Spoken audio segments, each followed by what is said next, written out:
Time has come for a runner-up to dig in his heels and become more aggressive than ever in the race for the White House. Despite the fact this strategy has failed miserably in recent weeks, two more hopefuls need to take in the overall picture and understand they have no chance of becoming POTUS. And then there is the voice of the people. You remember the people, right? This and more takes us around the dial and lands us on 1210 WPHT in Philadelphia. We catch up with the afternoon drive talker, Rich Zeoli. All right, Rich, welcome in. Let's go ahead and get right to it. What's Philadelphia buzzing about today in wake of the Nevada caucus? Well, I guess the big question is Trump inevitable? And it's looking more like that, but the audience is split. A lot of Cruz people, a lot of Rubio people, but overwhelmingly more people are coming to the reality, hey, Trump's going to be a real deal. I mean, I heard that in Pennsylvania, they got more ballot signatures than any other candidate when they filed their petitions. But do you get the sense in many ways, and I'm going to play the devil's advocate, I have to, even though I get in trouble every time I do this, that this is something of a self-fulfilling prophecy because it is only 3 states, got a long way to go. We know all about the polls, but do you think maybe people are just kind of buying into it saying, oh yeah, I heard that, yeah, okay, it's got to be inevitable? How do you stop him, though, Ed, is the question. Super Tuesday's, Tuesday, right? So, there you go. Unless he has a bomb of a night, but they've been saying this was going to happen at some point, right? Trump's going to blow it. He's going to say something. He's going to do something. People haven't voted yet. Well, they're voting, and they're overwhelmingly voting for Trump. So my question is, how do you stop Trump at this point, especially when you've got Cruz, Rubio, Kasich, and Carson all splitting votes? That would theoretically be the one person against him. Maybe in a 2-person race, you're stopping him. You're not stopping him with all these other candidates in the race. Not now. Let's talk about Ted Cruz. There's a report out today that says that Ted Cruz has reached the boiling point, and he's going to become more aggressive. Wait a minute now. Didn't he try to become aggressive? It seems to many people that he tried to become Donald Trump 2, if you will, the clone, and that hasn't worked for him either. So this doesn't seem to be like a really smart way for Ted Cruz to go.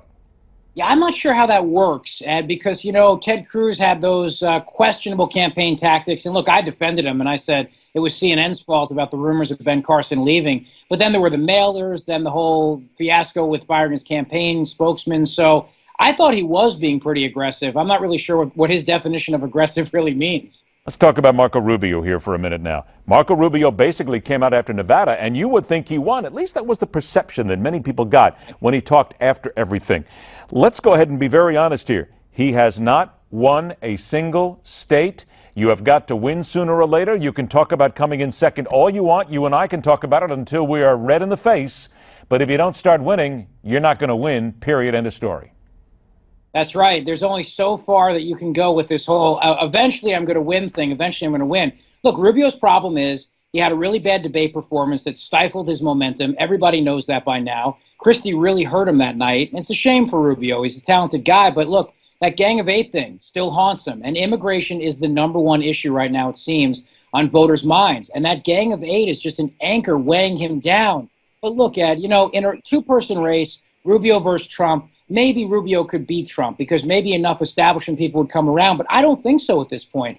I think Rubio is just permanently damaged because of the Gang of 8. Just Republican primary voters. They want to do something about immigration. They don't trust him on it. And how does that go away? And time for Ben Carson and John Kasich to leave, in your opinion? Oh, well past the time, yeah. Except, though, I wonder if Kasich is staying in to block Rubio for Trump. Trump would be wise to think about Kasich as his VP, especially the importance of Ohio. I don't think any Republicans ever won the White House without winning Ohio. So maybe a deal's in the works. Stay in the race, buffer the votes. This way, Rubio can't really gain too much momentum, and then there'll be a nice place for you in the Trump administration. What an excellent segue, if you will. The Washington Post yesterday talked about Donald Trump's potential VP pick. 2 names that are out there, top 2, Nikki Haley and Rick Scott, the governor of Florida. Do you see any of this happening? No, I don't see Rick Scott for sure. I don't think he's an attractive candidate. And you know what? Florida's important, but you could do better than that. Certainly better than that. Nikki Haley, yeah, there's a lot to offer there. And Trump's a businessman, right? So even though she was against him going with Rubio, he can overlook that if it helps him and helps his self-interest. I think Nikki Haley's definitely someone to consider. Scott's company paying $1.7 billion in a fraud penalty over Medicare. That might actually still hang over his head a little bit. Rich Zeoli, weekday afternoons, 1210 WPHT in Philadelphia. Always a pleasure, my friend. Take care. We are out of here because it's time for us to leave. And reminding you, don't forget, tomorrow night, debate coverage, post-debate, right here on Newsmax. It begins 11 o'clock Eastern Time. Rock on, true believers. Thanks for joining us. We'll see you tomorrow right back here on The Hardline.